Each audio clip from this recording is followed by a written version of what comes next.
While writing down the order, the waitress saw the millionaire's name. She froze as she realized he was the man who had left her pregnant 12 years ago. The morning rush at Café Luminoso was in full swing. Andrea Simmons moved between tables with practiced efficiency, her dark hair pulled back in a neat ponytail that swung with each step. For 5 years, she'd worked in this upscale San Diego cafe where the wealthy came for their morning lattes and business meetings.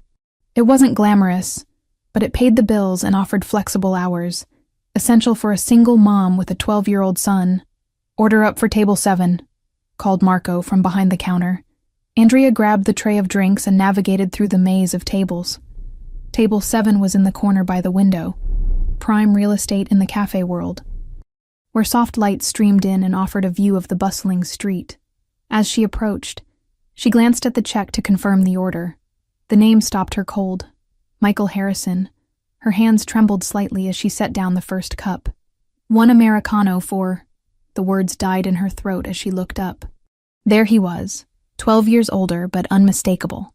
The same sharp jawline, now more defined. The same intense blue eyes, now framed by subtle lines. His dark hair was shorter, more polished, but with the same rebellious wave she used to run her fingers through. Michael Harrison, the boy who had promised her the world at 18, then vanished without a trace when she needed him most. "Is everything all right?"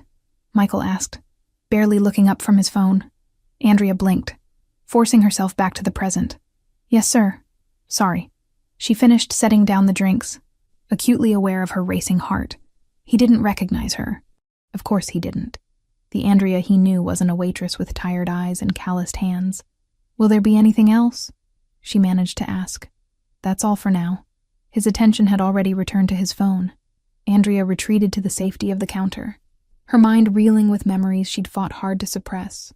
12 years earlier. "I love you, Andrea. You know that, right?" Michael whispered, as they lay on the beach, staring at the stars. At 18, he was all passion and promises. "I know," she said, nestling into his shoulder. "But what about college? What about your family?" Michael propped himself up on his elbow. "Screw what my mother thinks. I don't care about the Harrison name or the family business. I care about you." Andrea smiled, wanting to believe him. Young love felt so certain, so permanent. Neither of them knew how fragile it really was. "Earth to Andrea." Marco snapped his fingers. "Table 4 needs refills." She nodded, forcing herself back to reality. Just another day at work. Just another customer. But as she moved through her shift, she couldn't help stealing glances at Michael. He sat with 2 men in expensive suits, gesturing confidently as he spoke. A newspaper on a nearby table caught her eye, his face on the business section. Something about Harrison Enterprises expanding its tech division. The boy who had once dreamed of escaping his family's shadow had become exactly what he'd sworn he'd never be. That evening, Andrea's small apartment felt especially quiet as she prepared dinner. The sound of the key in the lock pulled her from her thoughts. "Mom, I'm home," Liam called out, dropping his backpack by the door. Andrea smiled at her son, her pride, her world. With his dark wavy hair and bright blue eyes, he was the spitting image of his father, a fact that had been both a blessing and a curse over the years. "How was school?" she asked, ruffling his hair as he passed. "Good," he mumbled, heading straight for the refrigerator. "Mr. Garcia says I should enter the science fair. He thinks my project could win." "That's fantastic, honey." Andrea stirred the pasta sauce. "What's the project about again?" "Renewable energy. I'm designing a small-scale wind turbine." He grabbed an apple and took a bite. "Most of the other kids are just doing volcanoes or whatever." Andrea smiled proudly. Liam had always been exceptionally bright, another trait inherited from Michael. "Mom?" Liam asked suddenly, his voice taking on that careful tone she'd come to recognize. "Tommy was talking about his dad teaching him to throw a baseball today." Andrea's hand stilled on the wooden spoon. I was just wondering." Liam hesitated, studying her reaction. "Will you ever tell me more about my dad?" Andrea's chest tightened. The question came up more frequently these days. "What do you want to know that I haven't already told you?" Liam shrugged, trying to appear casual, though his eyes betrayed his intensity. "Why did he leave? Didn't he want me?" Andrea set down the spoon and turned to face her son. How could she explain the complexity of what had happened? that she'd written letters that were never answered, that phone calls were never returned, that when she'd gone to the Harrison estate, 8 months pregnant and desperate, the security guards had turned her away. "Your father and I were very young," she said carefully. "Sometimes people aren't ready for the responsibility of a child, but you were the same age, and you took care of me," Liam countered, with the unassailable logic of a 12-year-old. Andrea sighed. "It's complicated, Liam. I've always told you that, when you're older." "I am older," he protested. "I'm not a little kid anymore." Andrea looked at her son. So grown up in some ways, still so young in others. She wanted to protect him from the hurt she'd experienced, but she also knew his questions would only grow more persistent. "Your father came from a very wealthy family with certain expectations," she began cautiously. "Our relationship wasn't approved of because you weren't rich." Andrea winced at his bluntness. "Partly, but what matters is that I had you, and you're the best thing that ever happened to me." Liam seemed to consider this. Disappointment evident in his face. "Do you think he ever thinks about me?" The question pierced Andrea's heart. "I don't know, honey." The truth was, until today, she'd convinced herself Michael Harrison had erased them both from his memory. Just another chapter closed in his privileged life. Now she wasn't so sure. The next morning, Andrea arrived early for her shift, heart pounding with anxiety. Would Michael return to the cafe? Part of her hoped not. Another part, a part she resented, hoped he would. "You okay?" her coworker Denise asked as they tied their aprons. "You look like you've seen a ghost." Andrea forced a smile. "Just tired. Liam had questions about his dad last night." Denise nodded sympathetically. She was one of the few people who knew Andrea's full story. "That's getting more frequent, huh?" "Yeah," Andrea sighed. "I don't know what to tell him anymore." The bell above the door chimed, and Andrea's breath caught. Michael walked in, this time alone, dressed in a tailored dark gray suit. He headed to the same corner table without glancing at the staff. "Isn't that?" Denise whispered, eyes widening. Andrea nodded tightly. "I'll handle it." She approached his table, notepad in hand, professional smile fixed in place. "Good morning, sir. What can I get for you today?" Michael looked up, and for a split second, something flickered in his eyes. A moment of almost recognition that vanished as quickly as it appeared. "Just a black coffee," he said, then hesitated. "Have we met before? You seem familiar." Andrea's heart hammered against her ribs. 12 years of questions, of anger, of explanations rehearsed in her mind, suddenly pressed against her lips. But as she opened her mouth, she remembered Liam waiting at home, blissfully unaware that his father sat before her now. She thought of the scandal that would erupt, the disruption to the life she'd carefully built. "I've been working here for 5 years, she said simply. "You might have seen me around." Michael nodded, seemingly satisfied with her answer, but his gaze lingered a moment longer than necessary. 5 years, huh? Longer than most of my employees stick around." "Well," Andrea replied with a practiced smile that didn't reach her eyes, "not all of us have the luxury of moving on whenever we please." She turned and walked away, leaving Michael Harrison staring after her, puzzled by the strange feeling that he'd just missed something important. Liam Simmons sat cross-legged on his bedroom floor, a weathered cardboard box open before him. His mom was working a double shift at the cafe, which gave him the perfect opportunity to search for clues about his father. The box had been tucked away in the back of his mother's closet, not exactly hidden, but not displayed either. A box of memories she rarely revisited. "Come on," he muttered, carefully examining old concert tickets, birthday cards, and faded photographs. "There's gotta be something." At the bottom of the box, trapped between a high school yearbook and a small velvet jewelry pouch. He found it, a photograph curled at the edges, 2 teenagers on a beach, arms wrapped around each other. Laughing into the camera, his mother looked so young, so carefree, and the boy beside her. Liam's heart skipped a beat. It was like looking into a mirror. The same dark wavy hair, the same jawline, even the same lopsided smile. He turned the photo over, written in faded blue ink, "Michael and Andrea. La Jolla, summer 2013. "Michael," Liam whispered, testing the name. Finally, he had a name. Michael Harrison couldn't concentrate on the quarterly reports spread across his desk. His mind kept drifting back to the cafe, to the waitress with the familiar eyes. It wasn't just that she was attractive, though she certainly was. In a subtle, unassuming way, it was something else, something that nagged at the edges of his memory. His office phone buzzed. "Mr. Harrison, your mother is on line 1. Michael stifled a groan. "Put her through." He'd been avoiding Evelyn's calls all week, but he could only dodge her for so long. "Michael, darling." Evelyn's cultured voice filled the line. "I haven't heard from you in days." "I've been busy, Mother. The Jensen merger is hardly an excuse to neglect family," she interrupted smoothly. "I'm hosting a dinner for the Children's Hospital Board on Friday. You'll be there." It wasn't a question. With Evelyn, it never was. "I'll check my calendar," he said, knowing full well he'd end up attending. 12 years running the family business, and he still found himself bending to his mother's will, more often than he cared to admit. "Excellent. Oh, and bring someone appropriate this time. That PR girl you brought to the Christmas gala was entirely too ambitious." Michael pinched the bridge of his nose. "Goodbye, Mother." After hanging up, he leaned back in his leather chair, gazing out at the San Diego skyline. Sometimes he barely recognized the life he was living. Endless meetings, charity galas, relationships that felt more like business arrangements than anything real. Had he ever wanted any of this? There'd been a time, years ago, when he dreamed of something different, something authentic. A memory flickered. A girl's laughter, waves crashing, promises made under stars. But like always, the memory slipped away before he could grasp it fully. Michael shook his head and reached for his coat.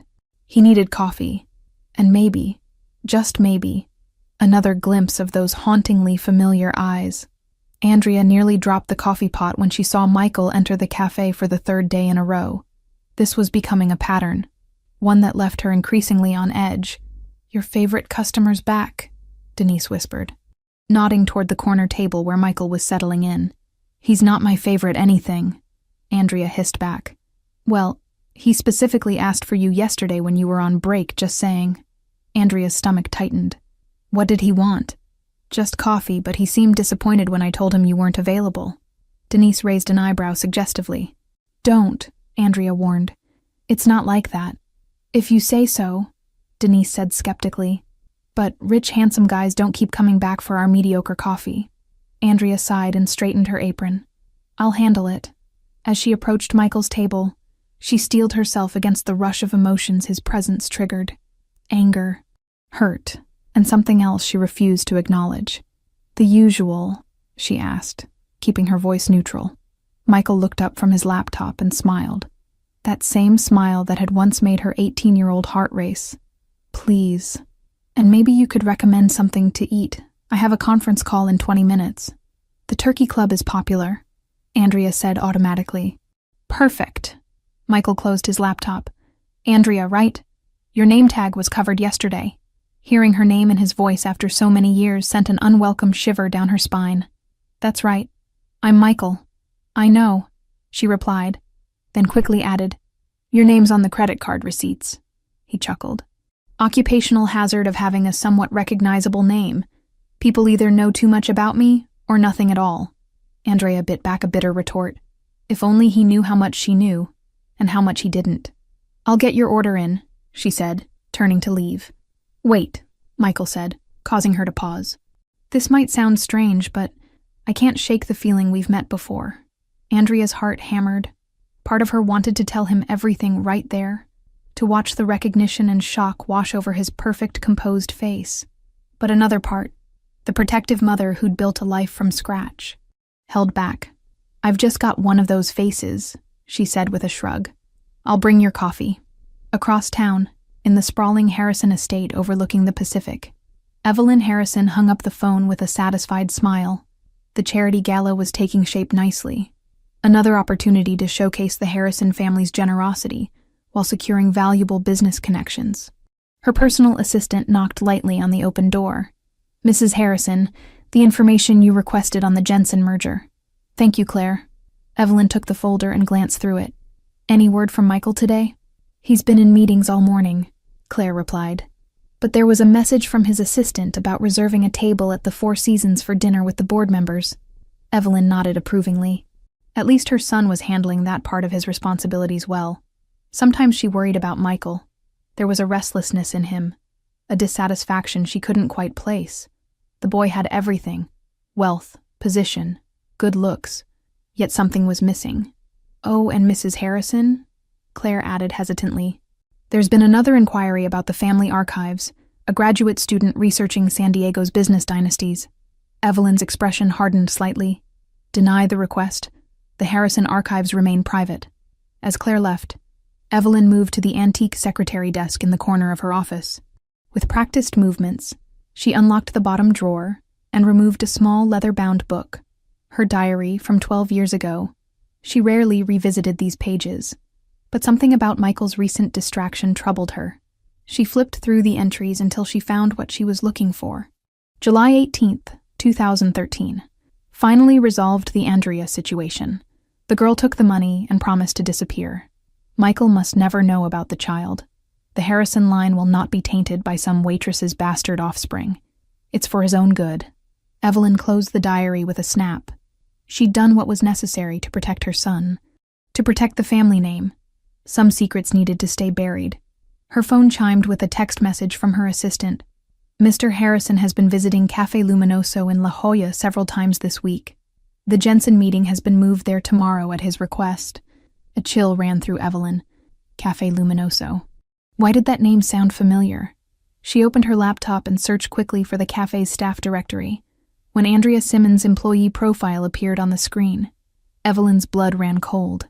Impossible, she whispered, staring at the familiar face. Older now, but unmistakable. The girl who had threatened everything Evelyn had built, who she'd paid to disappear forever, was back, and Michael was being drawn right to her. Liam couldn't stop staring at the photograph. He'd tucked it carefully into his science textbook, sneaking glances between math problems and history assignments. Michael. His father had a name now, a face. His face. Practically, the resemblance was undeniable. During lunch period, he sat alone at his usual table by the window, the photograph hidden beneath his tray. His best friend Jake slid onto the bench across from him. "What's with you today?"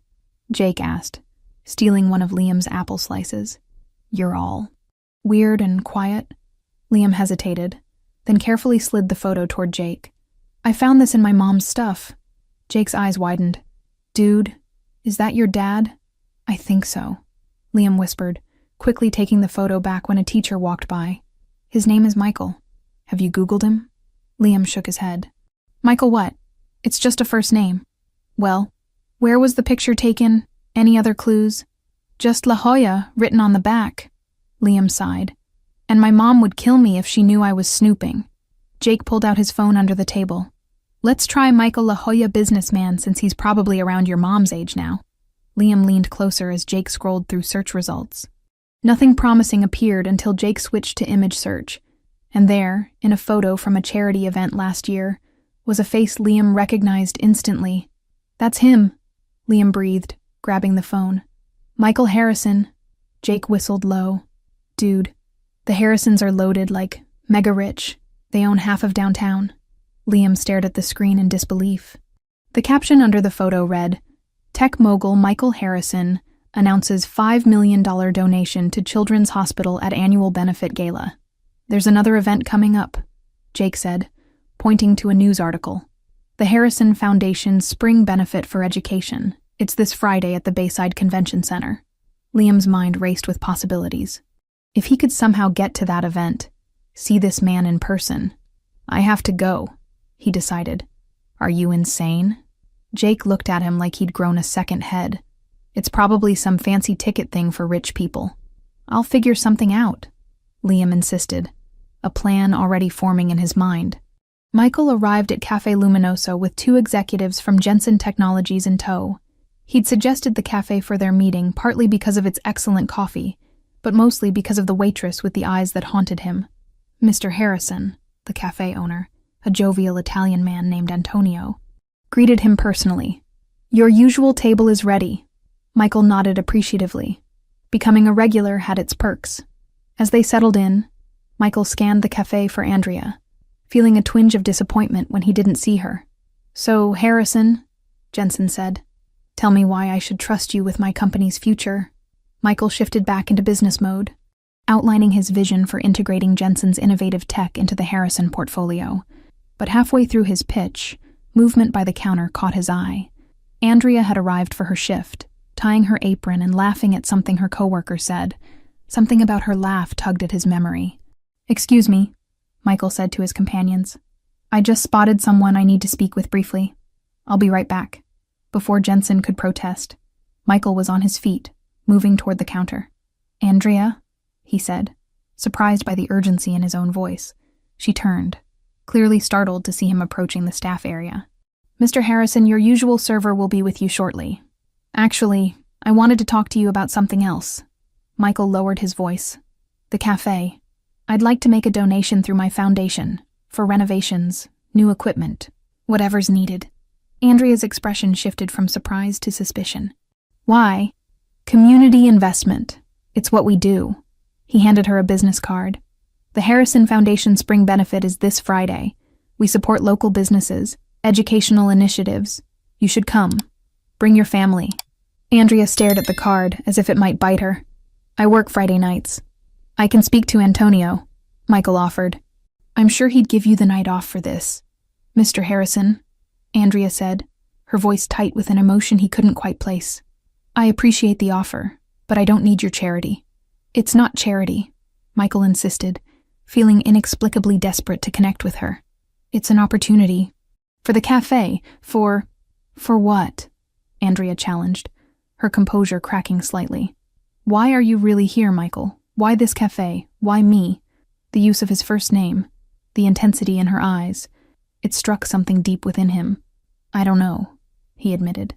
"I just feel like I should know you." For a moment, something vulnerable flashed across Andrea's face. Then, just as quickly, her walls came back up. "Well, you don't," she said firmly, pushing the business card back into his hand. "You don't know me at all." After her shift, Andrea walked home with her mind in turmoil. Michael's appearance in her life felt like the universe playing a cruel joke. 12 years of silence, and now he couldn't seem to stay away, offering donations, invitations, looking at her with confused recognition in his eyes. She unlocked the apartment door, calling out, "Liam, I'm home." No answer. She found him in his room, hunched over his desk, quickly sliding papers under a textbook when she appeared. "Hey, what are you working on?" she asked, trying to sound casual. "Just the science fair project," Liam replied, not quite meeting her eyes. Andrea knew her son well enough to recognize when he was hiding something, but she was too emotionally drained to press the issue. "Homework done." "Mostly," Liam hesitated, then asked, "Mom, can I go to Jake's on Friday night? His dad got tickets to this tech thing at the convention center, and Jake invited me." "What kind of tech thing?" Andrea asked, suspicious. "Just some innovation showcase thing. Jake's dad thinks it'll be educational." Liam shrugged with practiced nonchalance. "There's supposed to be college scouts there too, looking for scholarship candidates." Andrea wavered. Liam rarely asked to go out on weekends, usually preferring to stay home with his projects or video games, and she couldn't deny that the mention of scholarships piqued her interest. "I guess that would be okay," she conceded. "But I want you home by 10, and I want Jake's dad's phone number." Liam's face lit up. "Thanks, Mom. You're the best." As she turned to leave, Andrea noticed the corner of a photograph sticking out from under Liam's textbook. Her stomach dropped as she recognized the beach photo she kept hidden in her memory box. "Liam," she said carefully. "What's that?" Her son froze, guilt written across his face. "I found it," he admitted quietly, "when I was looking for batteries in your closet. Is that my dad?" Andrea sank onto the edge of his bed, suddenly feeling very tired. "You were snooping. I just want to know who he is," Liam said, his voice cracking slightly. "I have a right to know." The words hit Andrea like a physical blow.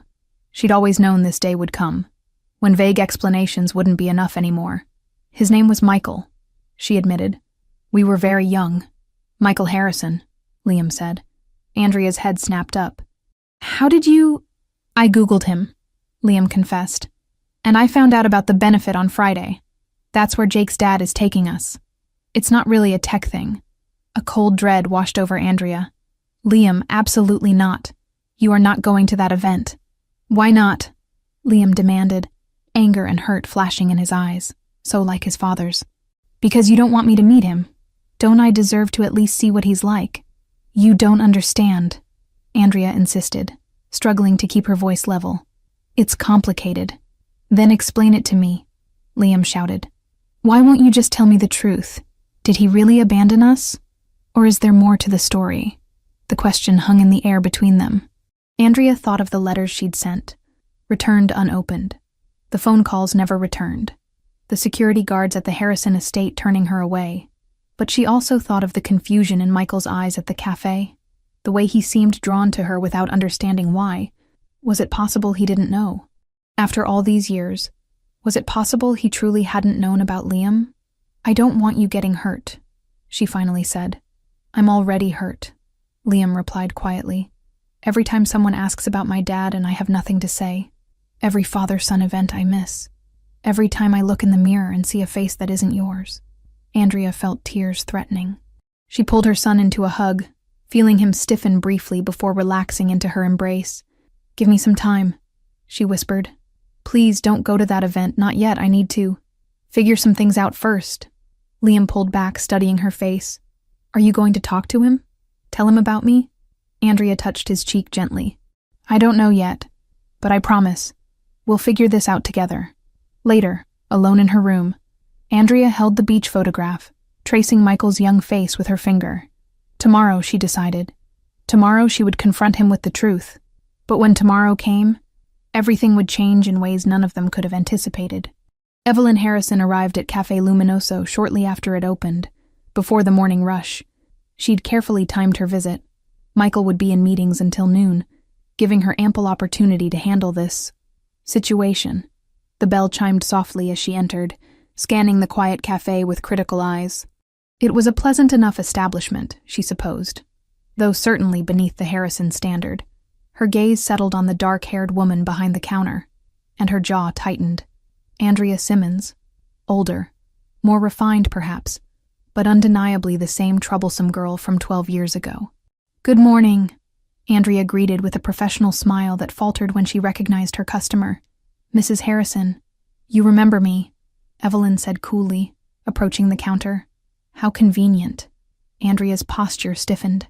What can I get for you today? Let's dispense with the pretense. Shall we? Evelyn kept her voice low, her smile fixed in place for anyone who might be watching. I thought our arrangement was clear. You were to stay away from my son. Permanently. I didn't seek him out, Andrea replied, her knuckles white against the counter. He came here, and you just happened to be working at the one cafe in San Diego he frequents. Evelyn raised a perfectly sculpted eyebrow. Do you take me for a fool? I've worked here for 5 years. Your son only started coming in last week. Evelyn studied Andrea's face, looking for deception, finding none. She shifted tactics. What do you want? More money? Is that it? Andrea's eyes flashed dangerously. I never wanted your money in the first place. Yet you cashed the check readily enough. To survive, Andrea hissed. To feed my son, your grandson, after you destroyed any chance of Michael knowing about him. Evelyn waved a dismissive hand. Ancient history. What matters now is protecting Michael's future. The Jensen merger. His position in the company. These things are too important to risk over some youthful indiscretion. Is that what you call your grandchild? An indiscretion. Andrea's voice trembled with anger. I'll make this very simple, Evelyn said, sliding an envelope across the counter. Inside is a check for $250,000 and tickets to New York. One way, leave San Diego, and this time, stay gone. Andrea stared at the envelope without touching it. And if I refuse, Evelyn's smile turned cold. Andrea, dear, you're a single mother with a questionable employment history, living paycheck to paycheck. I'm a Harrison. If I chose to make trouble for you, custody challenges, employment difficulties, housing problems, who do you think would prevail? Are you threatening me? I'm offering you a generous opportunity. Consider it carefully. Evelyn turned to leave, then paused, Oh, and Andrea, if Michael learns about the boy, I'll know who to blame. This time, there won't be another check. Liam sat in the school library, scrolling through every article he could find about Michael Harrison. The man was everywhere in San Diego business news, cutting ribbons at tech startups, speaking at economic forums, donating to charities. His father was a big deal. His father, the word still felt strange, exciting, and terrifying all at once. A notification popped up on his phone, an email from the Harrison Foundation. Liam's heart raced as he opened it. Dear Mr. Simmons, we are pleased to inform you that your application for the Harrison Foundation STEM Education Grant has been selected for advancement to the finalist round. Please join us at our spring benefit this Friday for the announcement of this year's recipients. Sincerely, the Harrison Foundation Educational Committee. Liam stared at the screen in disbelief. He hadn't applied for any grant, but the timing was too perfect to be coincidental. Somehow, his name had been added to the finalist list, his ticket into the benefit event. He quickly forwarded the email to his school address and printed it out. Now he had proof to show his mother, a legitimate reason to attend, but deep down, Liam knew this was no coincidence. Someone wanted him at that event. Michael sat across from Gerald Turner, the education director for the Harrison Foundation, reviewing the final list of grant recipients for Friday's benefit. And we've added a last-minute finalist to the STEM education category, Turner said, sliding a folder across the desk. Extraordinary project on renewable energy. The selection committee was quite impressed. Michael flipped through the submission. A detailed proposal for an innovative small-scale wind turbine, designed by a middle school student named Liam Simmons. Simmons, Michael repeated, something about the name tugging at him. This is excellent work, especially for his age. I thought you might want to present this award personally, Turner suggested. It aligns with your interest in green energy initiatives. Michael nodded absently. Studying the boy's project photo, there was something oddly familiar about the child's features, the intensity in his eyes. Yes, I'd be happy to present this one. As Turner left, Michael continued staring at the photo. Liam Simmons. Why did that name feel important? Mrs. Herrera, the Harrison estate's longtime housekeeper, was dusting the study when Evelyn returned from her outing. 30 years in the Harrison household had taught her when to speak and when to become invisible. Today, seeing the thunderous expression on Mrs. Harrison's face, invisibility seemed prudent. Mrs. Herrera, Evelyn said sharply, has my son called? No, ma'am, she replied, keeping her eyes lowered. But Mr. Turner from the foundation stopped by with some paperwork. Evelyn nodded dismissively and disappeared into her private office. Mrs. Herrera exhaled slowly, setting down her feather duster. She'd recognized the name on those grant papers Turner had left behind. Simmons, the same name that had appeared in the house 12 years ago, carried by a desperate, pregnant young woman whom Evelyn had turned away. Mrs. Herrera had been polishing silver in the adjacent room when Evelyn had threatened the girl, told her Michael wanted nothing to do with her or the baby. She'd watched through the crack in the door as the girl crumpled. As Evelyn wrote a check with the condition that Andrea Simmons would disappear forever, she'd kept this secret for 12 years, along with all the other Harrison secrets. But seeing that name again, Simmons, made her wonder if perhaps some secrets weren't meant to stay buried forever. Andrea couldn't focus for the remainder of her shift. Evelyn's threats echoed in her mind, mingling with memories of that terrible day 12 years ago, when she'd stood in the Harrison mansion, begging to see Michael, only to be told he wanted nothing to do with her or their child. She'd been so young, so vulnerable. Taking the check had felt like surrender. But with a baby on the way and nowhere to turn, what choice did she have? Now here was Evelyn again, with the same cold eyes and colder heart, trying to erase her, erase Liam, from Michael's life.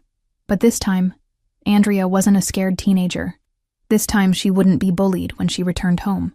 She found Liam waiting for her, practically bouncing with excitement. Mom, look! He thrust a printed email into her hands.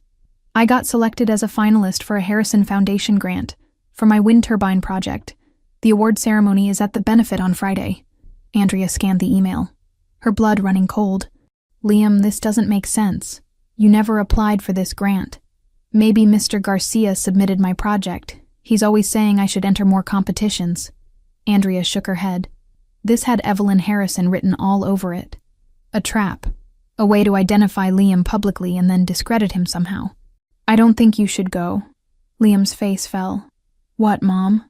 This is a huge opportunity. Colleges look at these awards, and there's a cash prize that could help with tuition.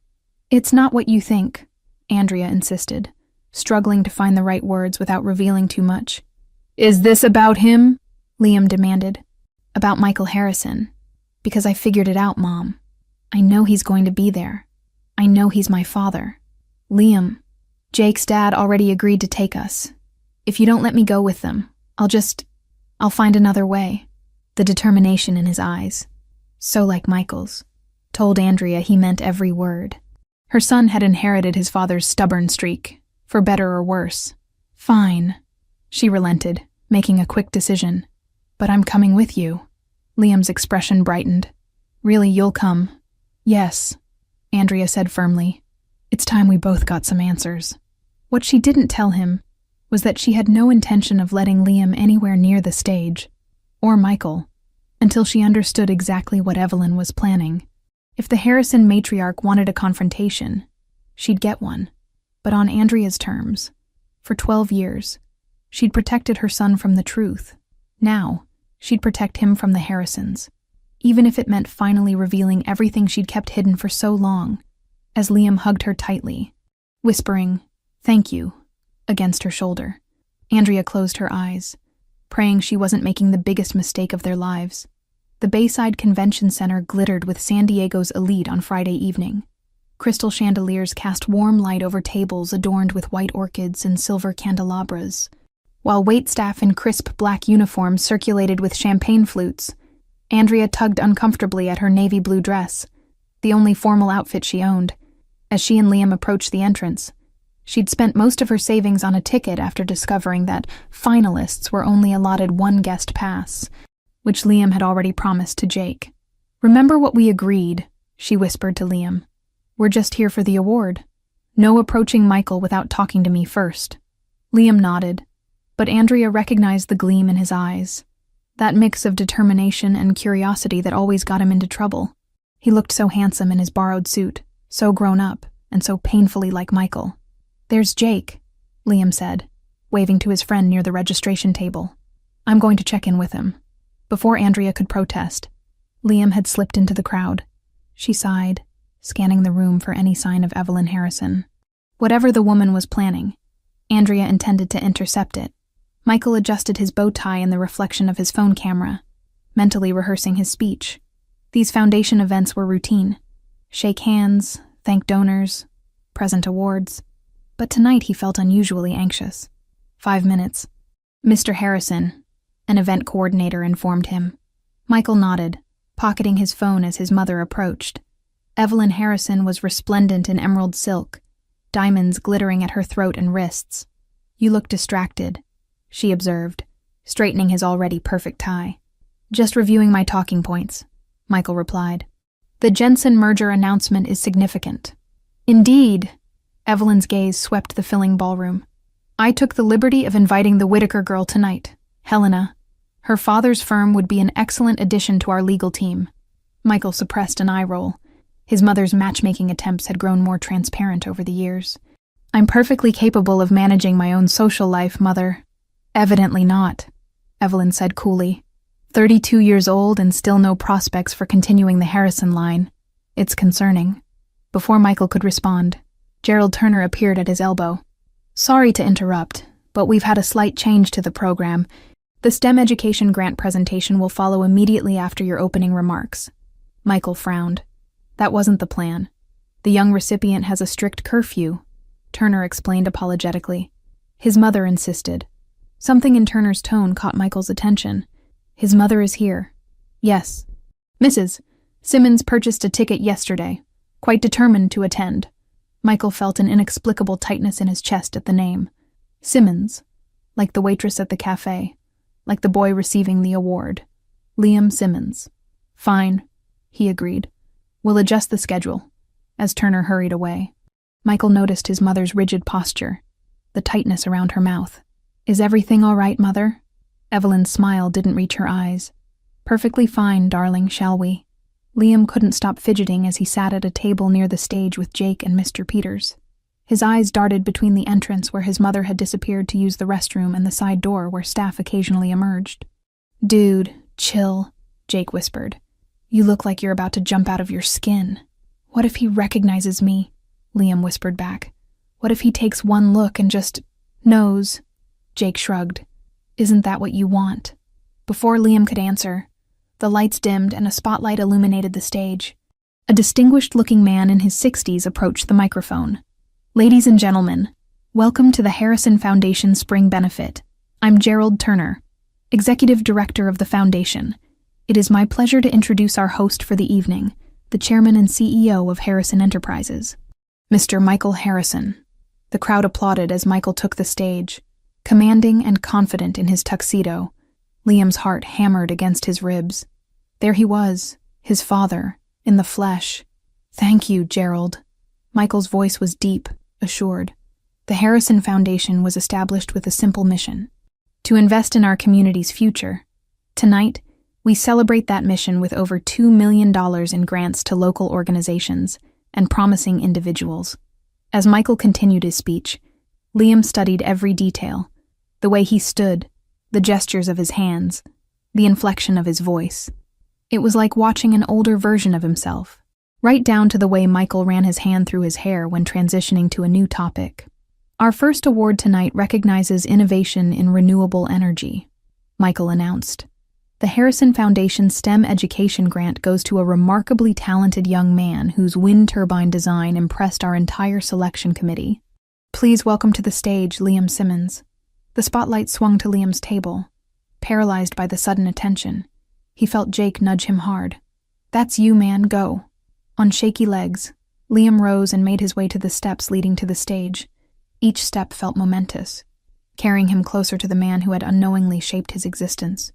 As he reached the top of the stairs, Michael extended his hand, smiling warmly. "Congratulations, Liam." Liam took his father's hand, feeling a jolt of connection that nearly took his breath away. They were shaking hands. He was touching his father for the first time in his life. "Thank you, sir," he managed to say. Michael handed him an engraved crystal award and a check. "Your project shows remarkable innovation. The selection committee was particularly impressed by your understanding of sustainable energy principles. Would you like to say a few words?" The microphone was suddenly in front of him, and Liam faced the sea of expectant faces. Somewhere in that crowd was his mother, who had raised him alone, who had protected him fiercely all these years. But here, right beside him, was the missing piece of his life, the father who didn't even know he existed. In that moment, 12 years of questions, of longing, of wondering why his father had never wanted him, crystallized into a single, overwhelming impulse. Liam began, his voice cracking. He cleared his throat and started again. "Thank you for this award. It means a lot to me. But there's something I need to say." In the audience, Andrea froze, instantly recognizing the expression on her son's face. The same look he got right before jumping off the high dive or standing up to a playground bully. She began pushing through the crowd toward the stage. "My name is Liam Simmons," he continued, his voice growing stronger. "And I'm standing next to my father." A confused murmur rippled through the crowd.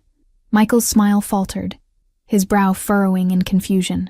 "I'm sorry," he said quietly, but the microphone caught his words. "You're my father," Liam stated, years of emotion making his voice tremble despite his best efforts. "My mother is Andrea Simmons. I'm 12 years old. You do the math." The murmur became a buzz of shocked whispers. Camera flashes erupted from the media section. Michael stood frozen, his face a mask of disbelief as he stared at the boy beside him. A boy with his eyes, his jawline, his features. "Liam!" Andrea's voice cut through the chaos as she finally reached the edge of the stage. "Liam, stop." But it was too late. The damage was done. "I don't understand," Michael said, looking from Liam to Andrea and back again. "This is some kind of mistake." "No mistake," Liam replied, tears now streaming freely down his face. "I found your picture. I saw how much we look alike. I just want to know why you left us." The event coordinator rushed forward, attempting to usher them off stage, but Michael waved him away, His eyes locked on Andrea. "Is this true?" he demanded, his voice barely audible over the growing commotion. Before Andrea could answer, Evelyn appeared at Michael's side, her face pale but composed. "This is obviously a publicity stunt," she announced smoothly into the microphone. "Security, please escort these people out." "No!" Liam cried, his momentary confidence crumbling as two security guards approached. "Please, just look at me. Can't you see it? Everyone else can." And indeed, the resemblance was impossible to miss. Side by side on the stage, the truth was written in every shared feature, every matching gesture. Michael held up his hand, stopping the security guards. "Wait." He turned to Andrea, who had now climbed onto the stage and placed a protective arm around Liam. "You're the waitress from the cafe." Andrea nodded, her expression a complex mix of anger, fear, and resignation. "You knew who I was this whole time," Michael realized, his voice hollow. "And you never said anything." "I tried to tell you," Andrea said quietly. 12 years ago, you didn't want to know." The accusation hit Michael like a physical blow. "That's not true. I never—" "Ladies and gentlemen," Gerald Turner interrupted, taking control of the microphone. "We're going to take a brief intermission. Please enjoy the refreshments in the foyer." As the murmuring crowd began to disperse, Michael turned to his mother. "What's happening here? Do you know something about this?" Evelyn's expression remained carefully neutral. "Let's discuss this privately, Michael. Not in front of an audience." Michael looked back at Andrea and Liam, the woman who seemed so hauntingly familiar, the boy who wore his face, and made a decision. "My office," he said tersely. "Now, all of us." As they walked off stage, followed by a stone-faced Evelyn, the flash of cameras continued, capturing the moment that would splash across every San Diego newspaper by morning. Tech mogul Michael Harrison confronted by secret son at charity gala. There would be no going back from this night. For any of them, the temporary office that had been set up for Michael at the convention center felt suffocatingly small with all four of them inside. Michael paced by the window, periodically glancing at Liam, who sat beside Andrea on a small sofa. Evelyn remained standing, her posture rigid, eyes darting between her son and the woman she'd paid to disappear. "Start talking," Michael said to Andrea, his voice tight with barely controlled emotion. "I think you should go first," Andrea replied, her hand protectively covering Liam's. "Explain to your son why you abandoned us." "I didn't—" Michael ran a hand through his hair in frustration. "I never knew about him. How could I abandon someone I didn't know existed?" Andrea's eyes widened with disbelief. "You expect me to believe that, after I called you dozens of times, after I wrote letters that were never answered, after I came to your house, 8 months pregnant, begging to see you." "What?" Michael turned to face her fully. "I never received any calls or letters, and you certainly never came to the house. I would remember that." "She's lying, Michael," Evelyn interjected smoothly. "This is obviously an attempt to extort money from the family." Andrea's gaze shifted to the older woman, hardening with remembered pain. "You turned me away. You said Michael wanted nothing to do with me or the baby." "Preposterous," Evelyn scoffed. Michael held up his hand, silencing his mother. He approached Liam slowly, studying the boy's features with newfound awareness. The resemblance was undeniable, like looking at a younger version of himself. "You're really 12, he asked quietly. Liam nodded, his earlier bravado diminished in the face of this tense confrontation. "My birthday is January 15th, Michael quickly calculated backward, his stomach clenching as the timeline aligned perfectly with that last summer with Andrea. "That would mean, I found out I was pregnant a week after you disappeared," Andrea finished for him. "Right before I was supposed to start college, the scholarship went unused." "I didn't disappear," Michael insisted, the confusion evident in his voice. "You disappeared. I came back from my father's funeral in New York, and you were gone. No explanation, no goodbye. Your phone was disconnected. Your mother said you'd left for school early and didn't want to be contacted." Andrea stared at him, her certainty wavering for the first time. "What? My mother told you that?" A tense silence filled the room as the implications of his words settled between them. The momentary quiet was shattered by a knock at the door. Gerald Turner entered, his expression grave. "Michael, I'm sorry to interrupt, but the press is in a frenzy. They're demanding a statement, and social media is already exploding with video clips from the ceremony. Michael closed his eyes briefly, the full weight of the public relations nightmare descending on him. The Jensen merger, the company's stock, the foundation's reputation, all potentially compromised in an instant. "Handle it, Gerald," he said tersely. "No comment from the family at this time. Health issue. Technical difficulty. I don't care what you tell them." As Turner left, Michael's phone began buzzing incessantly. Messages from board members, investors, and media outlets flooding in. "This is exactly why discretion was necessary," Evelyn said coldly. "Now look at the mess you've created." She directed her gaze at Liam. "All because of this child's outburst." "Don't speak about my son that way," Andrea warned, standing to face Evelyn directly. "Mother," Michael interrupted, his voice dangerously calm. "Did you know about this? About Liam?" Something flickered across Evelyn's face. A momentary hesitation, before her practiced mask of composure returned. "Of course not. Don't be ridiculous." But Michael had caught it. That split second of guilt in his mother's eyes. "You're lying," he said slowly. "You knew." Before Evelyn could respond, Michael's phone rang again. He glanced at the screen and swore under his breath. "The San Diego Chronicle," he muttered. "How did they get my private number?" "They're journalists," Andrea said bitterly. "Finding people is what they do. Like finding my mom's social media," Liam added softly. "They've already messaged her. And me." Michael stared at the boy in dismay. "They've contacted you directly. You're a minor." "Welcome to my world," Andrea said, checking her own phone. 6 messages from reporters already. My coworker texted that there are news vans outside our apartment building.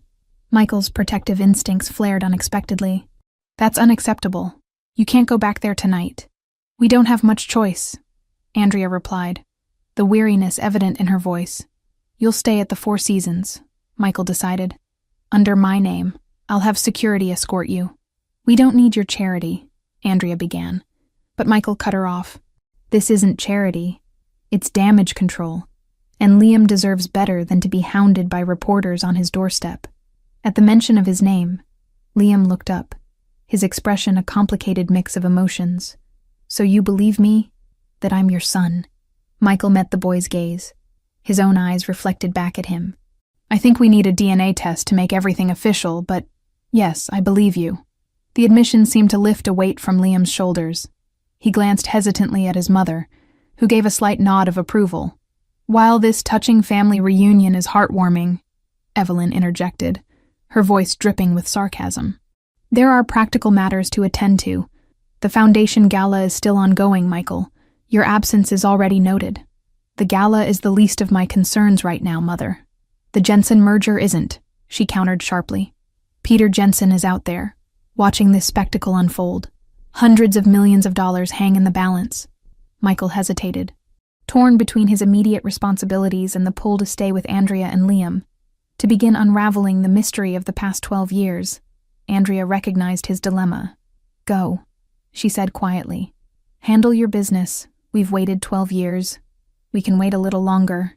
Michael studied her face, the same face that had haunted his dreams for years after she'd vanished. How had he not recognized her immediately at the cafe? "I'll have my driver take you to the hotel," he decided, "and I'll meet you there as soon as I can. We have a lot to talk about." As they prepared to leave separately, Michael's assistant rushed in with a tablet. "Sir, I think you should see this." On the screen was a breaking news headline. "Harrison heir revealed. Tech mogul confronted by secret son at charity gala." Below it, a photo of Michael and Liam side by side on stage, their matching features undeniable. "It's already the top trending topic nationwide," the assistant added nervously. Evelyn snatched the tablet, her face paling as she scrolled through the article. "This is a disaster. The board will have a field day with this scandal." "It's not a scandal, Mother," Michael said firmly, glancing at Liam. "It's my son." By morning, Andrea had counted 17 missed calls from news outlets. From the penthouse suite of the Four Seasons, she watched as Liam slept peacefully on the king-sized bed. Exhausted from the emotional upheaval of the night before, Michael had never made it to the hotel, Emergency board meetings and damage control had kept him occupied until the early hours. According to the apologetic text he'd sent around 2 a.m., Andrea's phone buzzed with a new message. Not from a reporter this time, but from Denise at the cafe. "Have you seen this? They're running background on you." Someone talked. Attached was a link to a tabloid article. Who is Andrea Simmons? Inside the secret life of Harrison's baby mama. The article featured quotes from someone identified only as a close friend, describing Andrea's financial struggles, her dating history since Liam's birth, and even private conversations about Michael over the years. Andrea's stomach clenched. Only one person knew those details. Her best friend, Tasha, whom she'd confided in through every hard year of single motherhood. A knock at the suite door jolted her from her thoughts. She opened it to find a hotel staff member holding a stack of newspapers. "Mr. Harrison requested these be delivered to you, ma'am." Andrea thanked him and spread the papers across the coffee table. Every front page featured some variation of the same story, with headlines ranging from factual, "Harrison Foundation Gala reveals CEO's unknown son," to sensational, "Secret love child scandal rocks tech world." One particularly vicious tabloid suggested that Andrea had orchestrated the entire reveal as a calculated attempt to extract money from the Harrison fortune. Another speculated that Michael had known about Liam all along, but kept him hidden to preserve his bachelor image. None of them came close to the truth, a truth that Andrea herself was beginning to question. Had Michael really never received her calls, her letters? Had her own mother lied to him about her whereabouts? And most disturbing of all, what role had Evelyn Harrison played in keeping father and son apart? As dawn broke over San Diego, illuminating the penthouse suite with golden light, Andrea made a decision. She would get to the bottom of what happened 12 years ago, no matter what painful truths might be uncovered, for Liam's sake, and maybe, just maybe, for her own. Michael's office at Harrison Enterprises occupied the entire top floor of a sleek high-rise overlooking San Diego Bay. Usually, the panoramic views calmed him. But today, nothing could ease the storm in his mind. The DNA test results lay on his desk, though he hardly needed the clinical confirmation of what his eyes had told him the moment he saw Liam up close. 99.9999% probability of paternity. His son? He had a 12-year-old son he knew nothing about. His phone buzzed with yet another call from the PR team. The third this morning, the media frenzy showed no signs of abating. If anything, it had intensified as more sources close to the family sold their stories to tabloids. Michael ignored the call, and instead opened his laptop to the video file his security team had sent over. The surveillance footage from the Harrison estate, dated 12 years ago, had taken considerable effort to locate in the archives. He pressed play and leaned closer. The grainy footage showed the front gates of the mansion. A taxi pulled up, and a young woman stepped out, visibly pregnant, her face partially obscured by her hair as she spoke into the intercom. Even with the poor quality, Michael recognized Andrea immediately. The footage jumped to another camera, showing Andrea being met at the gate by security guards who appeared to be denying her entry. She gestured pleadingly, placing a hand on her swollen belly. One guard shook his head firmly, while the other spoke into a radio. A few minutes later, the estate's Blacktown car pulled up. Evelyn Harrison emerged, her posture rigid with disapproval, though there was no audio. The confrontation was clear, Andrea desperately trying to speak, while Evelyn cut her off repeatedly with dismissive gestures. The final moments showed Andrea accepting what appeared to be an envelope from Evelyn. Her shoulders slumped in defeat as she walked back to the waiting taxi. Michael closed the laptop, feeling physically ill. Andrea had been telling the truth. She had come to the house and his mother had sent her away. A soft knock interrupted his thoughts. "Mr. Harrison?" Mrs. Herrera stood in the doorway, looking uncharacteristically nervous. In her hands was a small wooden box. "May I speak with you?" Michael gestured for her to enter. The elderly housekeeper had been with the family since before his birth, a constant quiet presence in the background of his life. "What is it, Mrs. Herrera?" She placed the box on his desk. "I should have given you these years ago, but your mother, she has been good to my family. My silence paid for my daughter's college education." Her eyes grew damp with shame. "But I cannot keep silent anymore, not after seeing that boy on the news. Your son. He looks just like you did at that age." Michael opened the box cautiously. Inside were a dozen envelopes, yellowed with age, all addressed to him in neat handwriting, all from Andrea Simmons. "Where did you get these?" he asked, his voice barely above a whisper. "Your mother instructed me to collect any mail from her and burn it," Mrs. Herrera admitted. "But I couldn't do it. I hid them instead."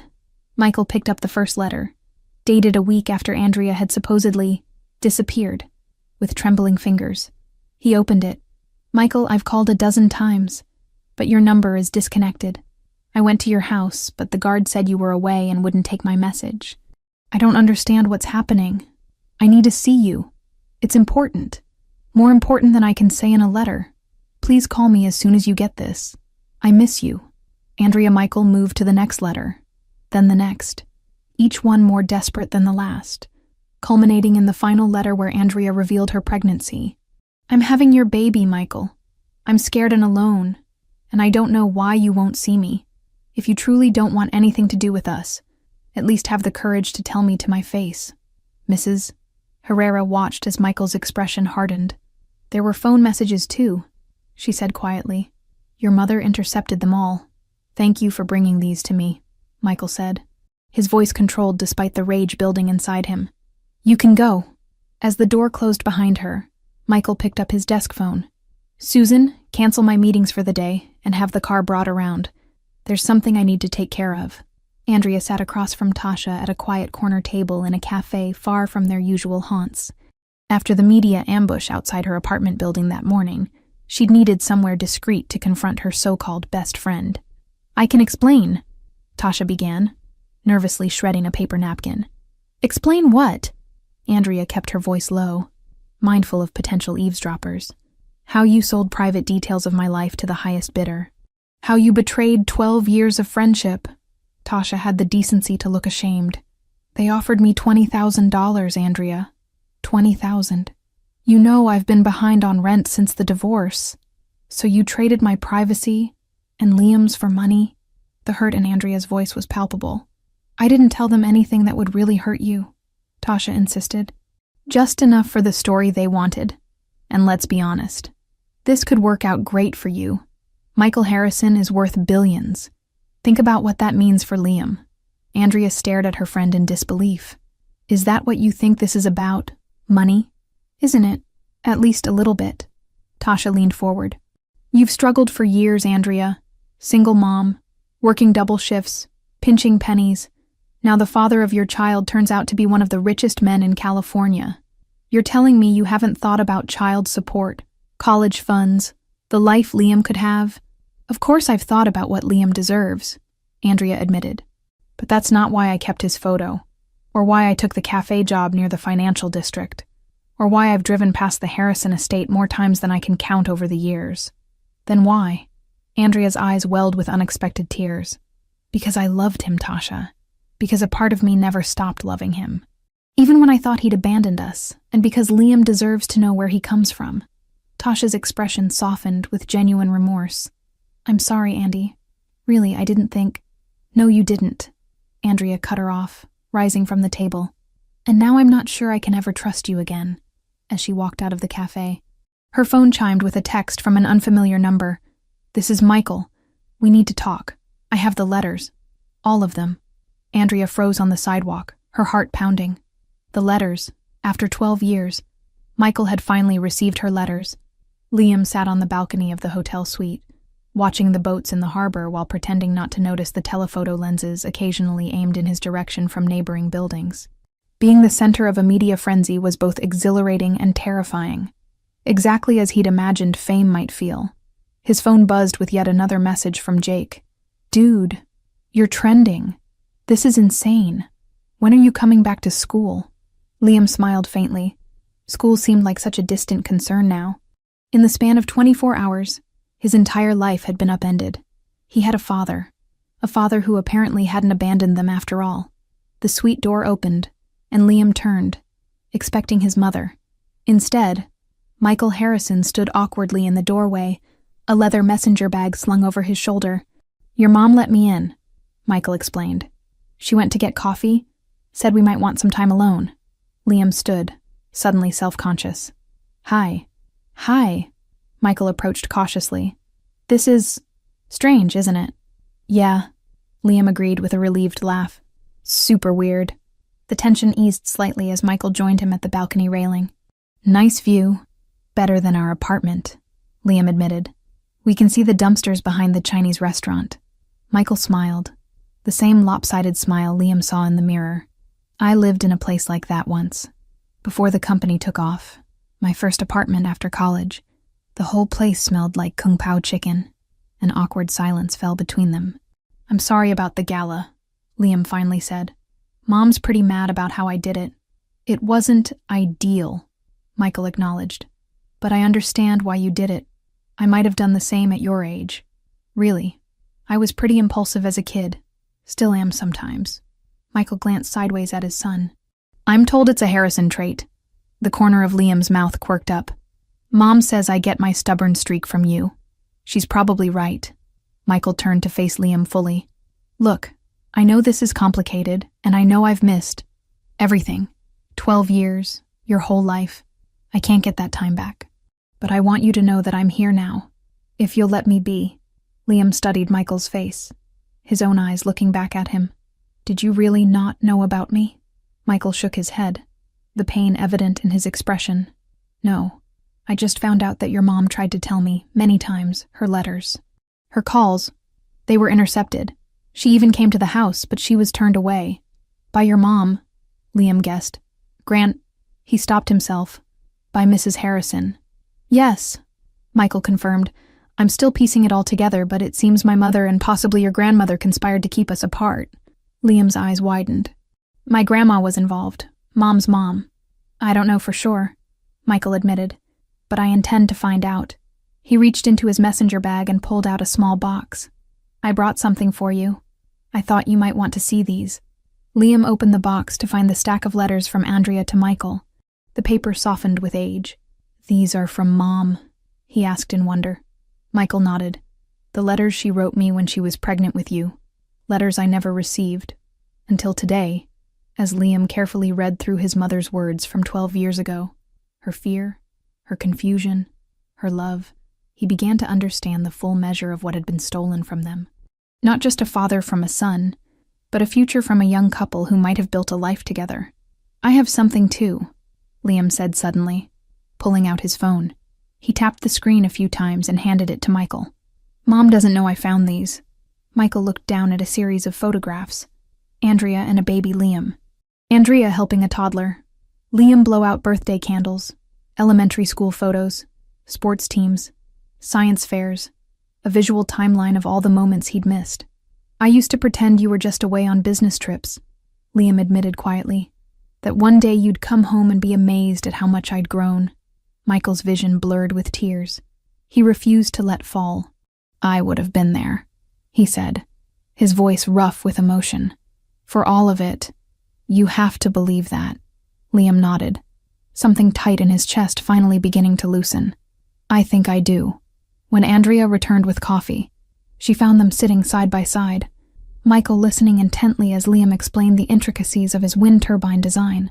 Their matching profiles silhouetted against the afternoon light. The Harrison estate loomed against the setting sun as Michael pulled his car through the gates.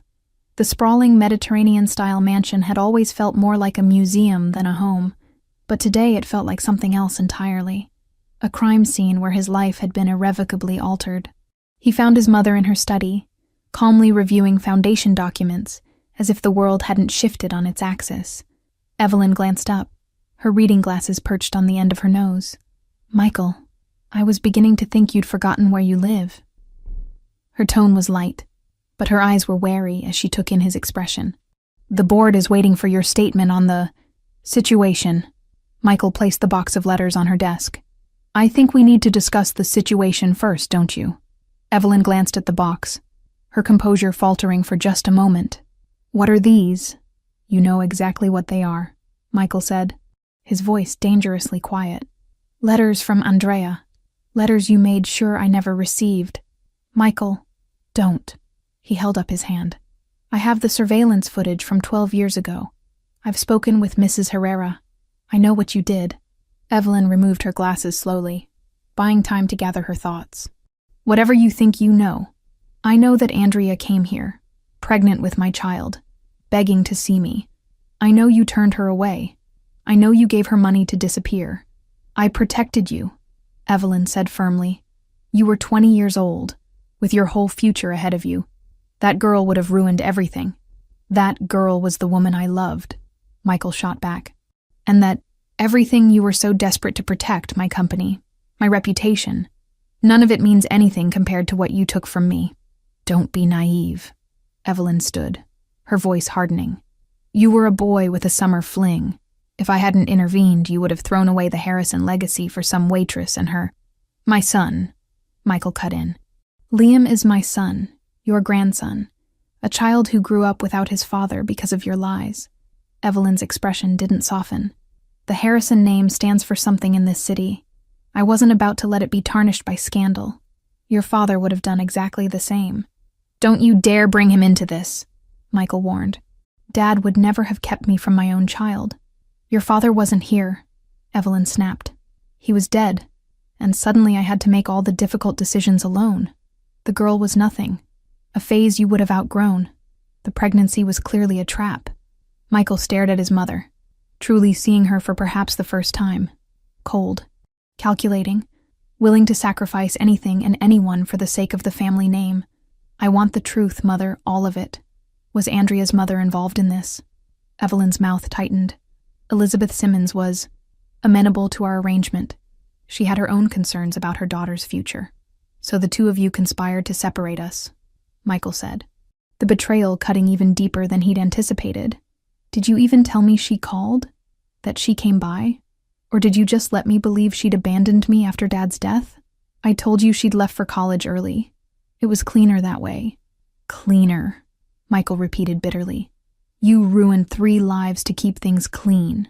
He turned away from his mother, moving instead to the antique secretary desk in the corner, his father's desk, where Evelyn kept her private papers. What are you doing? Evelyn demanded, as he pulled out a small key he'd taken from Mrs. Herrera earlier that day. Looking for the rest of the truth, Michael answered, unlocking the bottom drawer. Inside, just as the housekeeper had described, was a stack of leather-bound journals, his mother's private diaries, meticulously kept for decades. You have no right, Evelyn began, moving to stop him. I have every right, Michael countered, selecting the volume dated 12 years ago. You stole my right to be a father. You stole Liam's right to know me. You stole Andrea's right to make her own choices. He flipped through the pages until he found what he was looking for. Entries from the summer after his father's death. June 15th. Michael continues to see the Simmons girl, despite my objections. I've made it clear she's unsuitable. But he's blinded by infatuation. His father's death has made him rebellious, determined to live his own life, as if the Harrison name and responsibilities could be so easily discarded. July 2nd. Elizabeth Simmons called today. It seems our children's romance has produced consequences. The girl is pregnant and Elizabeth is as horrified as I am. We've agreed to meet tomorrow to discuss how to handle this unfortunate situation. Michael's hands tightened on the diary as he continued reading.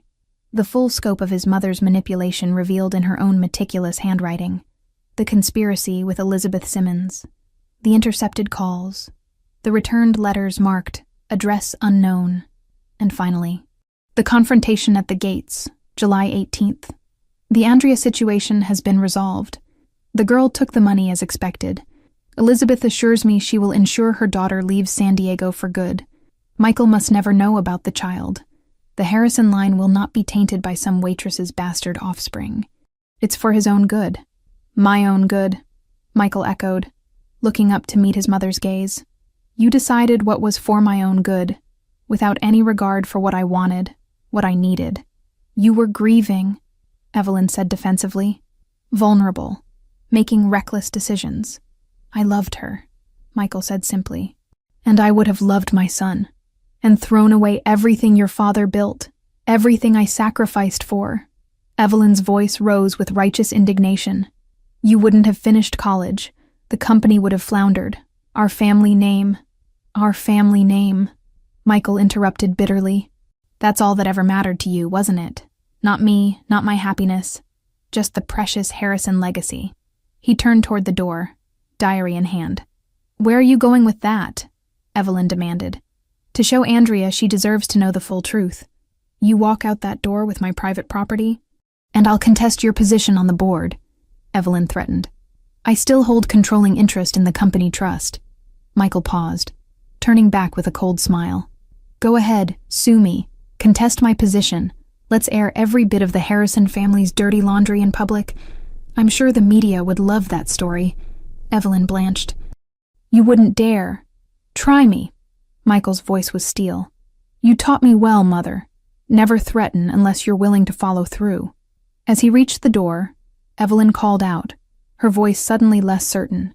"She only came for the money, you know, that girl. Just like she's doing now." Michael shook his head sadly. "Andrea never cashed your check, Mrs. Herrera found it torn in half in the trash after she left." The revelation seemed to hit Evelyn physically. She sank into her chair, suddenly looking every one of her 70 years. "You can't undo the past," she said finally. "No," Michael agreed. "But I can make damn sure I don't repeat your mistakes with my own son." Andrea opened the door to the hotel suite, expecting room service with the dinner she'd ordered for Liam. Instead, she found Michael standing there, his face ashen, a leather-bound book clutched in his hand. "What's wrong?" she asked, immediately concerned. "I found it," he said. "All of it. The truth about what my mother did, what your mother helped her do." Andrea's heart sank. "My mother? What are you talking about?" Michael held out the diary. "It's all here, in her own words." As Andrea read through the damning entries, her legs grew weak. She sank onto the edge of the sofa, the final pieces of the puzzle falling into place. "My mother knew," she whispered. "She helped keep us apart. They both did," Michael confirmed, sitting beside her. "Mine intercepted your communications to me. Yours apparently convinced you I wanted nothing to do with you or the baby." Andrea closed her eyes, memories flooding back. Her mother's insistence that she leave San Diego, the convenient nursing program in Arizona, the constant reminders that Michael had moved on with his life. "She died 3 years ago," Andrea said softly. "I never knew. I never even suspected." "Mine is very much alive," Michael said grimly, "and surprisingly unrepentant." Andrea looked toward the bedroom where Liam was napping, exhausted from the emotional roller coaster of the past few days. "What do we tell him? That both his grandmothers conspired to keep his parents apart." "We tell him the truth," Michael said firmly. "That our families made terrible mistakes, but that we're going to make it right, starting now." Andrea studied his face, the face she'd once known better than her own, now lined with 12 years of experiences they hadn't shared. "Can we?" she asked honestly. "Make it right after so much time?" "I don't know," Michael admitted. "But I want to try, for Liam's sake, and maybe for our sake too." The honesty in his eyes, the same eyes she saw every day in her son's face, pierced through the protective walls Andrea had built around her heart. For the first time in 12 years, she allowed herself to wonder, what if they could reclaim some piece of what had been stolen from them? What if the love that had created Liam hadn't been destroyed, but merely buried, waiting to be rediscovered? "One day at a time," she said quietly. Not a promise, but an opening, a door left slightly ajar between their separate lives. Michael nodded, understanding both what she was offering and its limitations. One day at a time, 2 weeks after the gala revelation, life had settled into an uneasy new pattern. Andrea and Liam had returned to their apartment, though Michael had insisted on paying for security to keep the dwindling but persistent media presence at bay. The initial shock had faded into regular news cycles. But the story still occasionally resurfaced in tabloids and gossip columns. Michael pulled his BMW into a parking space outside Café Luminoso, ignoring the curious glances from patrons who recognized him. These impromptu visits had become part of his routine, stopping by during Andrea's shifts, sometimes just for coffee, sometimes to discuss Liam's schedule or upcoming events. Today, however, was different. Today was his first official day as an ordinary customer. The bell chimed as he entered, and several heads turned. Andrea looked up from behind the counter, surprise flickering across her face. "I thought you had board meetings all day," she said as he approached. I did. Michael managed a tight smile. They didn't go as planned.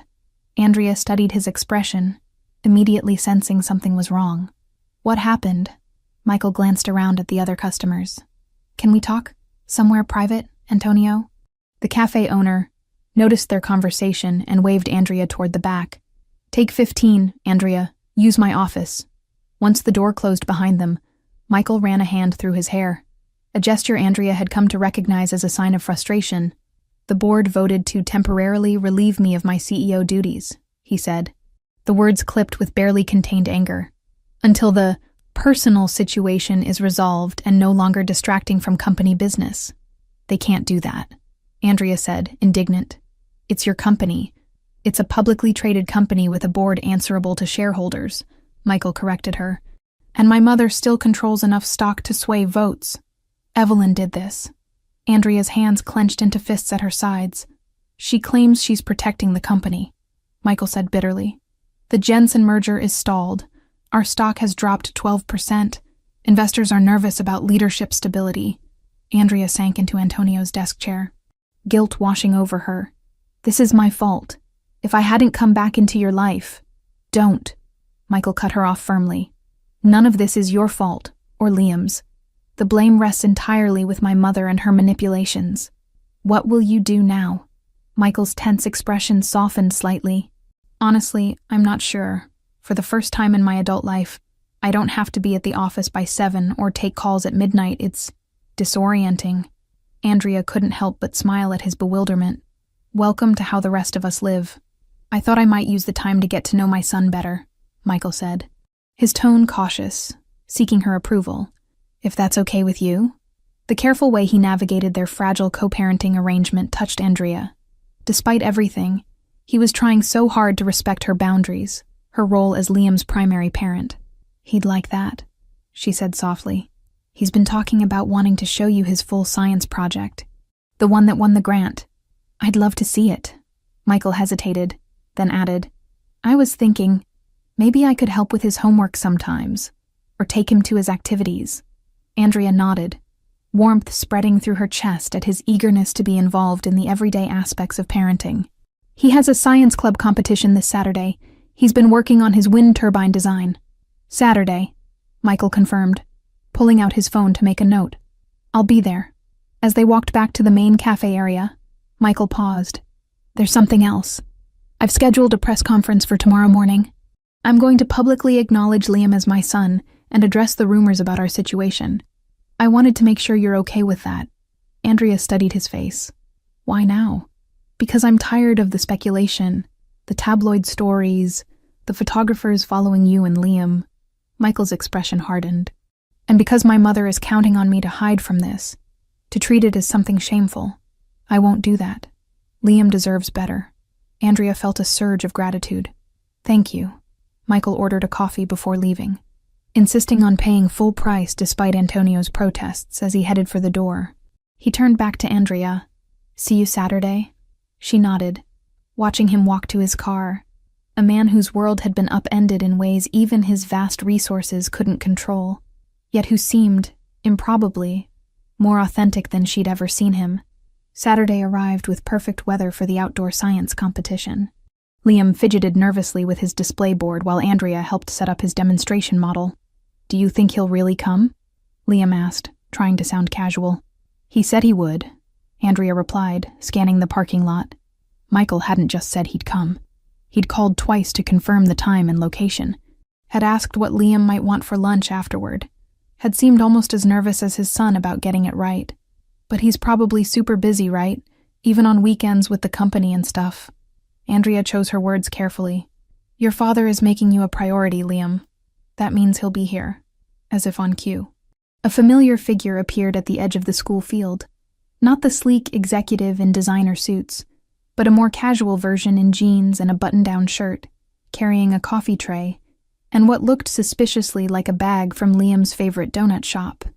Liam's face lit up. He came. Of course he did, Andrea said, her own smile widening involuntarily. He's your dad. Michael approached somewhat awkwardly, clearly aware of the curious stares from other parents and children. I brought reinforcements, he said, offering the coffee and donuts. Brain food. Awesome, Liam exclaimed, immediately diving for the bag. Did you get the chocolate glazed with sprinkles? Michael finished. 2 of them. Liam shot a surprised look at his mother, who shrugged innocently. She might have texted Michael a few of Liam's favorites. So this is the famous wind turbine, Michael said, examining the project with genuine interest. Tell me how it works. For the next 20 minutes, Liam enthusiastically explained his design modifications, the mathematical formulas he'd used to calculate optimal blade angles, and his ideas for future improvements. Michael asked thoughtful questions, offered suggestions, and beamed with unmistakable pride. Andrea stepped back, watching father and son hunched over the project, their matching dark heads close together, hands gesturing in identical patterns as they discussed technical details. The scene brought an unexpected tightness to her throat. When the judges approached, Michael gave Liam an encouraging thumbs up and moved to stand beside Andrea. He's incredible, Michael whispered. So smart. He gets that from you, Andrea admitted. And his passion, his determination, that's all you. Michael's gaze lingered on her face longer than strictly necessary. Andrea felt heat rise in her cheeks and quickly looked away. This new dynamic between them. Not quite friends. Definitely not a couple. But something more than mere co-parents. Left her constantly off balance. Later, as Liam accepted the first-place ribbon, his face split with a triumphant grin. Michael impulsively threw an arm around Andrea's shoulders in celebration. She stiffened momentarily, then relaxed into the half-embrace, allowing herself to share the moment with him. We made something amazing, Michael murmured, his eyes fixed on their son. Whatever else happened, we did that right. The we hung in the air between them, a reminder of what they had once been to each other, what they might have remained if fate and family hadn't intervened. Evening found them at Michael's downtown penthouse, where he'd invited them for a celebratory dinner after the competition. Liam was exploring the state-of-the-art home theater, while Andrea and Michael stood on the balcony overlooking the city lights. Your press conference went well, Andrea said, breaking the comfortable silence. I saw it online. Michael had been eloquent and forthright, acknowledging Liam as his son, explaining that he had only recently learned of his existence due to family circumstances, and asking respectfully for privacy as they built their relationship. He had also, to Andrea's surprise, defended her publicly, stating unequivocally that she had tried repeatedly to inform him of the pregnancy and that he deeply regretted the years lost. I meant every word, Michael said simply. I know. Andrea turned to face him. Liam watched it too. He was moved. It meant a lot to him. Hearing you claim him so openly. I'll keep doing it, every day if necessary, Michael promised. I've missed too much already. The evening breeze carried the scent of the ocean as they stood side by side, looking out at the city where they'd once been young and in love, where they'd created a life neither of them had been allowed to share until now. Michael, Andrea began hesitantly, I need to know something that summer. Was it real? What you felt for me? The question had haunted her for 12 years. Had he really loved her? Or had she merely been a rebellion against his mother? A summer distraction for a grieving son? Michael turned to her, and his expression earnest. It was the most real thing in my life after my father died.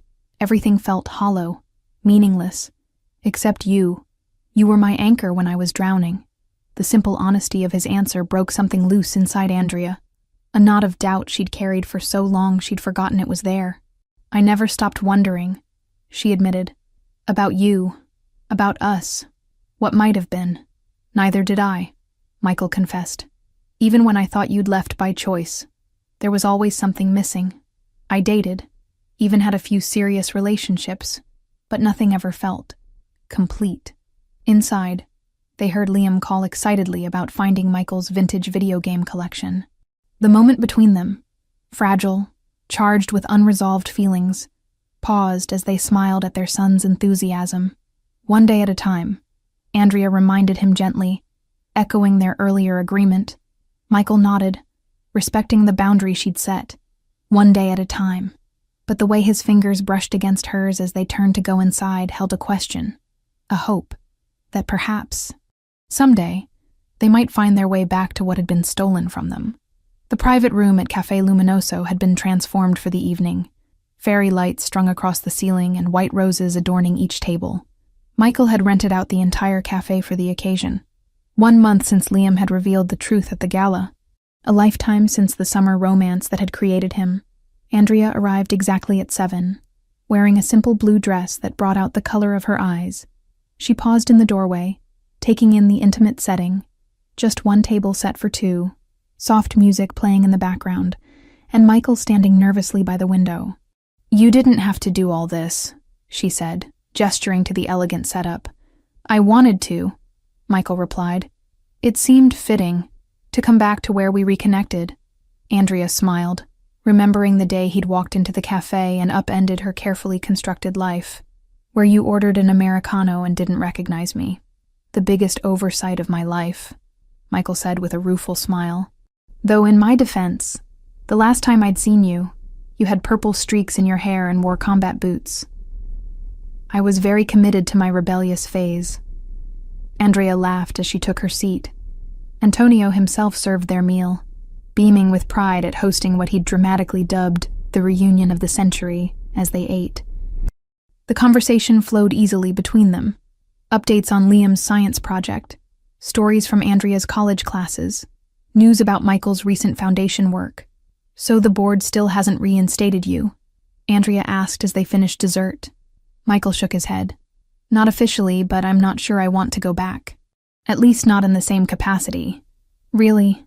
Andrea studied his face, surprised. "I thought the company was everything to you." "I thought so too," Michael admitted. "But these past weeks with Liam, coaching his science team, helping with homework, just being a dad, it's made me realize what I've been missing. The company will always be there. These years with Liam won't." Andrea felt something warm unfurl in her chest. This was a different Michael than the ambitious young man she'd fallen for at 18, and certainly different from the polished executive who'd first walked back into her life.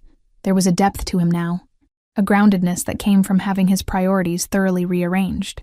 "Speaking of Liam," she said, "he's been dropping some not-so-subtle hints about wanting to learn sailing. Apparently he found out about your boat." Michael laughed. "I'd love to teach him. Maybe next weekend we could make a day of it. He'd like that." Andrea hesitated, then added, "We both would." Something shifted in Michael's expression. Hope, carefully restrained.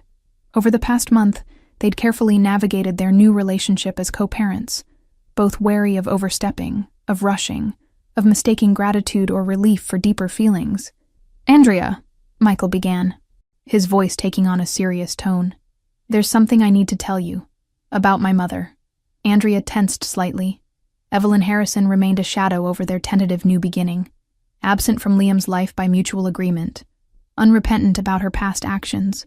"What about her?" "She's in the hospital," Michael said quietly. "She had a stroke 3 days ago." "Oh, Michael." Despite everything, Andrea felt a surge of compassion for what he must be going through. "I'm so sorry. Why didn't you say something sooner?" "I didn't want to burden you with it," he admitted. "After everything she did." "She's still your mother," Andrea said gently. "And Liam's grandmother, whether we like it or not. How serious is it?" "The doctors aren't sure if she'll recover fully. She's conscious but very weak." Michael's expression grew troubled. "She's been asking to see you." Andrea stared at him in disbelief. "Me? Why would she want to see me?" "I don't know," Michael confessed. "But she's insistent. She says there's something she needs to tell you before—" He didn't finish the sentence. Andrea's mind raced. The idea of facing Evelyn Harrison again, the woman who had dismissed her as a gold digger, who had systematically destroyed her future with Michael, who had deprived Liam of his father, made her stomach clench. And yet, the possibility of finally getting answers, of perhaps finding some closure. "Would you come with me?" she asked quietly. "Tomorrow." Michael reached across the table, taking her hand. Of course. Evelyn Harrison's private hospital room was filled with flowers from business associates and society friends. But the woman herself looked diminished against the white pillows, her usual formidable presence reduced by illness. She turned her head slightly as Andrea and Michael entered, her gaze sharp despite her weakened state. "So you came," she said, her voice thin but still commanding. Andrea approached the bed cautiously. "Michael said you wanted to speak with me." Evelyn motioned weakly for Michael to leave them alone. He hesitated, looking to Andrea for confirmation. She nodded slightly, and he reluctantly stepped outside, closing the door behind him. "Sit," Evelyn instructed, gesturing to the chair beside the bed. Andrea complied, bracing herself for accusations or threats. Instead, Evelyn's next words caught her completely off guard. "I was wrong." Andrea blinked in surprise. "Excuse me. Don't make me repeat it," Evelyn said irritably. "You heard me? I was wrong. About you, about your intentions toward my son." Stunned into silence, Andrea simply stared at the older woman. "I thought you were after the Harrison fortune," Evelyn continued, each word seemingly an effort. "So many women had tried to trap Michael before, when your mother contacted me about the pregnancy." "My mother contacted you first," Andrea interrupted, the revelation hitting her hard. Evelyn nodded weakly. Elizabeth was horrified by the situation. She came from a respectable family, you know. The scandal of her unmarried daughter pregnant by a Harrison. She made a dismissive gesture. "We found common ground immediately." Andrea felt the sting of betrayal afresh. Her mother, the woman who had comforted her through morning sickness, who had helped her move to Arizona, who had supported her decision to keep the baby, had been working against her from the beginning. "Why are you telling me this now?" Andrea asked. Evelyn's gaze drifted to the window. "When you face mortality, some things become clearer. I've watched my son these past weeks. He's different, happier, despite losing his position. The boy too, my grandson. He has the Harrison spirit." She turned back to Andrea, her eyes suddenly intense. "I still believe I did what was necessary at the time. Michael wasn't ready to be a father. The company needed him. But I acknowledge that my methods were excessive." "Excessive," Andrea repeated incredulously. "You destroyed 3 lives."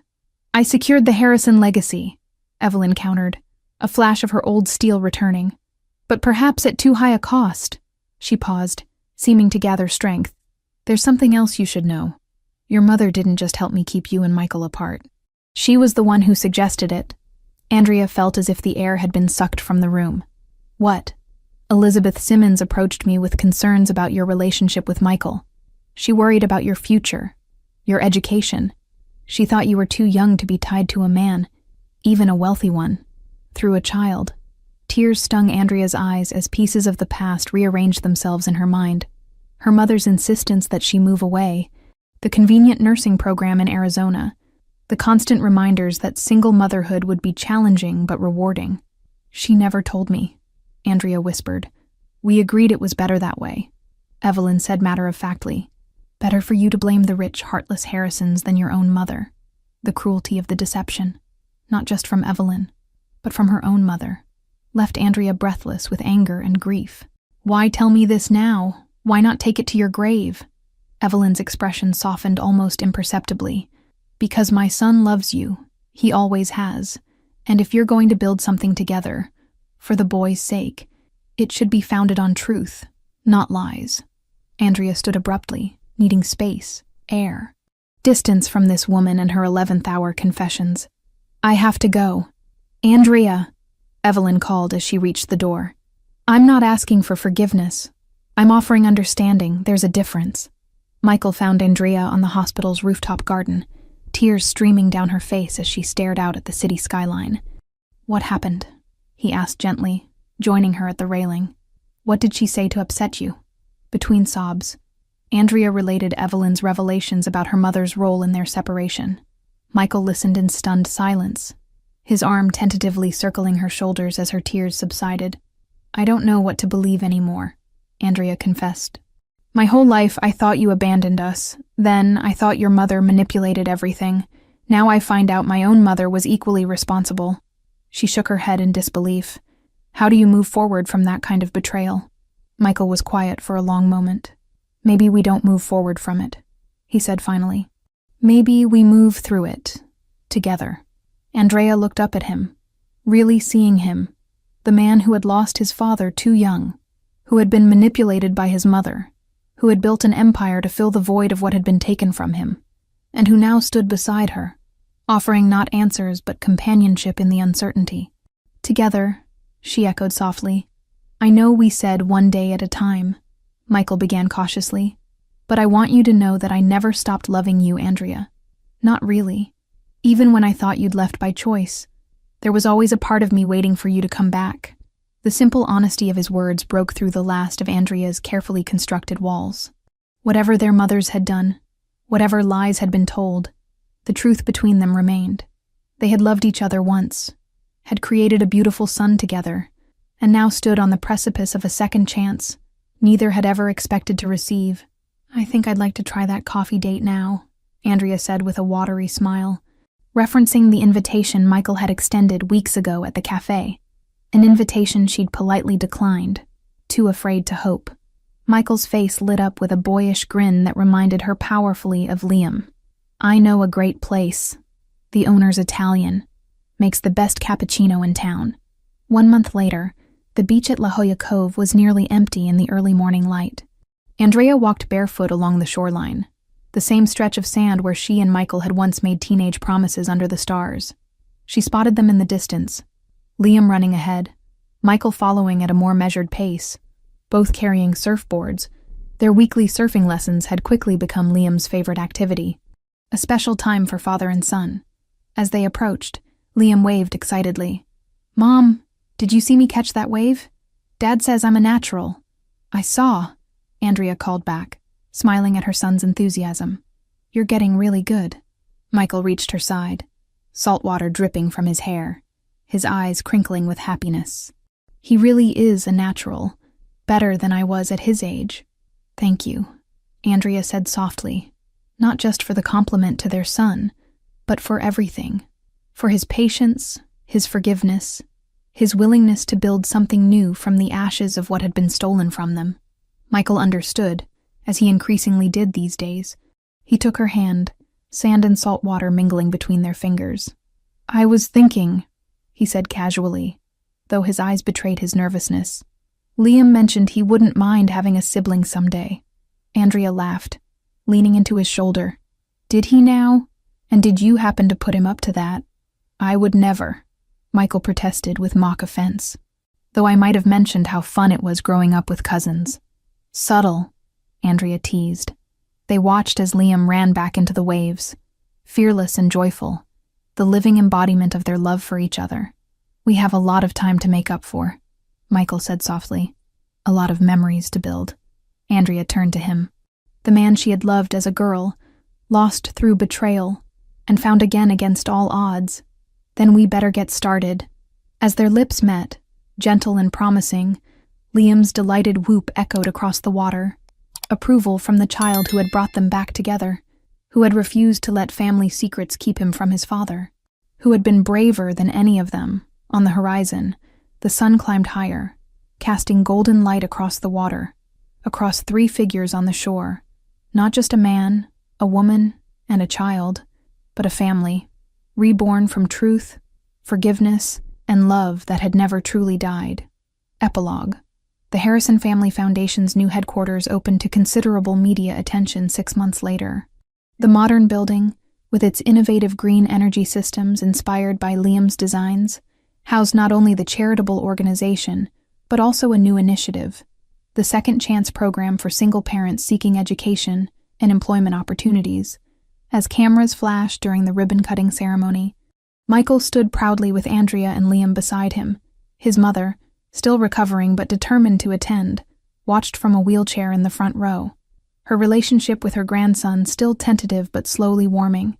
And in the back of the crowd, a pair of distant Harrison cousins observed with calculating eyes, their gazes fixed on the family they had suddenly discovered an interest in, now that the Harrison fortune had a new heir. But that, as they say, is a story for another day.